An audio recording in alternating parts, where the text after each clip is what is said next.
கடவுளே, நான் இத பத்தி மறந்தே போயிட்டேன். நம்ம ஏரியாவுக்கு சித்ரா பௌர்ணமி அன்னைக்கு ஒரு பெரிய சாமியார் வந்து ஸ்பீச் எல்லாம் கொடுத்து பஜன் வேற பண்ண போறாராம். நம்ம ஏரியா ஆளுங்க எல்லாம் சேர்ந்து காசை வசூல் பண்ணி இந்த சாமியார வர வைக்கிறாங்களாம். அத்தை, நீங்க சொல்றத பார்த்தா இந்த சாமியார் இங்க இருந்து போற வரைக்கும் மோகன் வீட்ல இருந்து நமக்கு எந்த பாட்டு சத்தமும் கேட்காதா? அப்ப நம்மளால சீரியல் பார்க்க முடியாது, பாட்டு கேட்க முடியாது, அக்காவால பிராக்டிஸும் பண்ண முடியாதா? நான் உங்ககிட்ட முதல்லயே சொன்னேன், இதெல்லாம் எதுவும் தேவையில்லைன்னு. ஆடிஷன் முன்னாடி பிராக்டிஸ் பண்ண வேண்டான்னு. நீ என்ன பேசுற சீமா? நாம ஏதோ ஒண்ணு பிளான் பண்ணி ஆகணும். நீ இவ்ளோ சீக்கிரம் நம்பிக்கை இழக்க கூடாது சீமா. நாம கண்டிப்பா வேற ஏதாவது வழியை கண்டுபிடிக்கலாம். எனக்கும் அந்த ஆடிஷன்ல நல்லா பெர்ஃபார்ம் பண்ணணும்னு ஆசையா தான் இருக்க. ஆனா நீங்க எல்லாரும் என் மேல வச்சிருக்க நம்பிக்கையை நினைச்சு பார்க்கும்போது எனக்கு ரொம்ப பயமா இருக்க. எனக்கு உங்கள மாதிரி பெரிய ஆசைலாம் ஒண்ணு கிடையாது. எனக்கு இருக்க ஆசைலாம் ஒண்ணுதான், ஆடிஷன்ல நல்லா டான்ஸ் ஆடணும். அக்கா, எங்களோட ஆசையும் அதுதான். செலக்ஷனை பத்தி இப்ப கவலைப்பட வேண்டாம். ஆனா நீங்க ஆடிஷன்ல நல்ல டான்ஸ் பண்ணணும். சீமா மாதிரி யாராலையும் டான்ஸ் பண்ணவே முடியாதுன்னு சொல்லணும். உங்க பிராக்டிஸ்க்காக கண்டிப்பா ஏதாவது ஏற்பாடு பண்ணி ஆகணும். ஒரு விஷயம் எனக்கு நல்லா புரியுது. எனக்கு காலேஜ் முடிஞ்சதுமே அப்பா நிச்சயமா எனக்கு மாப்பிள்ளை பார்த்து கல்யாணம் பண்ணி வச்சிருவாரு. நான் என்னோட புகுந்த வீட்டுக்கு போறதுக்கு முன்னாடி எனக்குன்னு இருக்க ஒரு சின்ன கனவை நிறைவேற்றிக்க கூடாதா?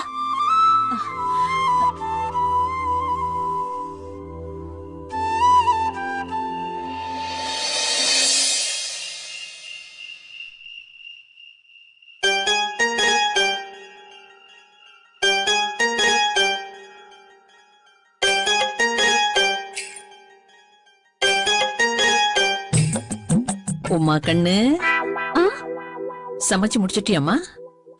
எல்லாம் முடிஞ்சிருச்சு, எல்லாம் ரெடியா இருக்கு. அப்படியா? உங்களுக்காக தான் லெமன் டீ எடுத்துட்டு வர இருந்தேன். ஓ, ஒரு நிமிஷம் இருங்க. அட, எதுக்கு அதெல்லாம் எடுத்துட்டு வர? நீங்க இதுல உட்காருங்க. என்ன எவ்வளோ நல்லா பாத்துக்கிறமா, நீ நல்லா இருக்கணும்.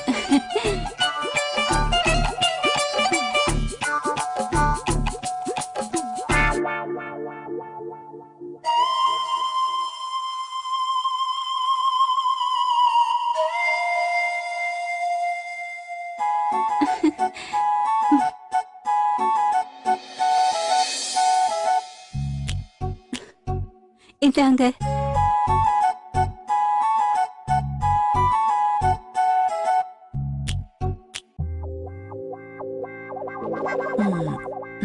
ஆஹா, உன் கையால போட்டு கொடுக்கற இந்த டீய குடிச்சா எவ்வளவு கடுமையான தலைவலி இருந்தாலும் உடனே போயிடும்.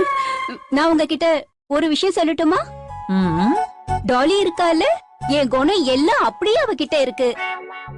அப்பப்ப எனக்கு என்ன தோணும் தெரியுமா? டாலி என்னை விட ரொம்ப நல்லா சமைக்க ஆரம்பிச்சிட்டான்னு. இனி இனி நான் என்ன சொல்றது? நீ என்ன நினைச்சிட்டு இருக்க உமா? இதெல்லாம் எனக்கு தெரியாதுன்னு சொல்றியா? நீ எவ்வளவு அருமையா சமைக்கிற உமா. அதுல அவ பாதி சமைச்சா கூட போதும், அதோட எல்லாம் முடிஞ்சிரும்.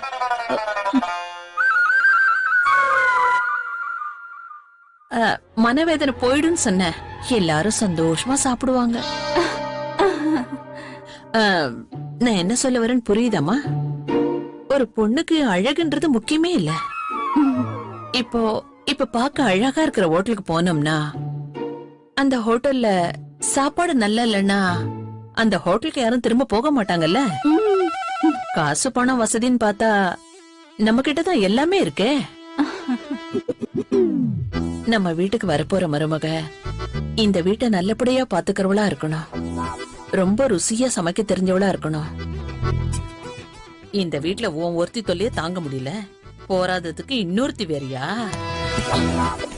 இப்ப என்ன சொன்னீங்க? நான் என்ன சொல்ல வரேன்னு உனக்கு புரியலையம்மா? இந்த வீட்லயே நீ மட்டும்தான் ரொம்ப ருசியா சமைக்க தெரிஞ்ச மருமக. ஆனா இவ்ளோ பெரிய வீட்டுல இத்தனை பேருக்காக நீ மட்டும் தனியா சமைக்கிறத நினைச்சா எனக்கு ரொம்ப வருத்தமா இருக்கு. உமா, நீ எவ்வளவு நாளைக்கு தான் தனியாவே சமையல் பண்ணுவ நீ?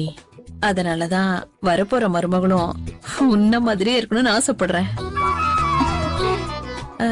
இன்னொரு விஷயம் என்னன்னா, நீ சொன்ன அந்த டாலி தான் எனக்கு ரொம்ப பிடிச்சிருக்கா. நானும் அததான் உங்ககிட்ட சொல்ல முயற்சி பண்ணேன். இப்ப பிடிச்சு விடு. என்ன சொல்லிக்கிட்டு இருந்த? நம்ம பிரேமுக்கு டாலி தான் ரொம்ப பொருத்தமா இருப்பா. அதுவும் இல்லாம நம்ம பிரேமுக்கு இந்த உலகத்திலேயே ரொம்ப பிடிச்ச விஷயம் சாப்பாடு மட்டும்தான். நான் என்ன சொல்ல வரேன்னு புரியலையா? நீயே சொல்லு. நம்ம சாதாரணமா காலையில இருந்து சாயங்காலம் வரைக்கும் எதுக்காக கஷ்டப்படுறோம்? ஏன் ஓயாம உழைச்சுக்கிட்டே இருக்கோம்? அவ்வளோ கஷ்டப்பட்டு வீட்டுக்கு திரும்பி வரும்போது நிம்மதியா ஒரு வேளை சாப்பாடு கிடைச்சா போதும்.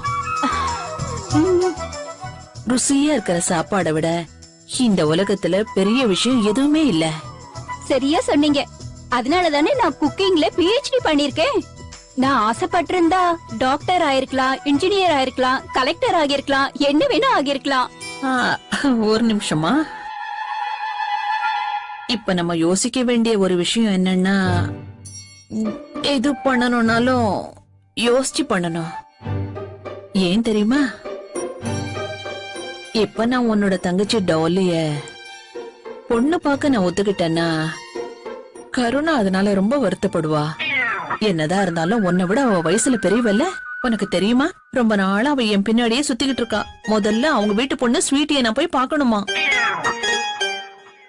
நான் ரொம்ப கஷ்டப்பட்டு அந்த பொண்ணு அப்புறமா பாக்குறேன்னு சொல்லியிருக்கேன். இப்படிப்பட்ட நிலைமையில முதல்ல நான் டாலிய பாக்க போறேன்னு சொன்னா நான் என்ன சொல்ல வரேன்னு உனக்கு புரியுதுல்ல? சொல்லுமா, உனக்கு புரிஞ்சிருக்கும்னு நினைக்கிறேன். எனக்கு புரியுது. எனக்கு எல்லாம் நல்லா புரியுது.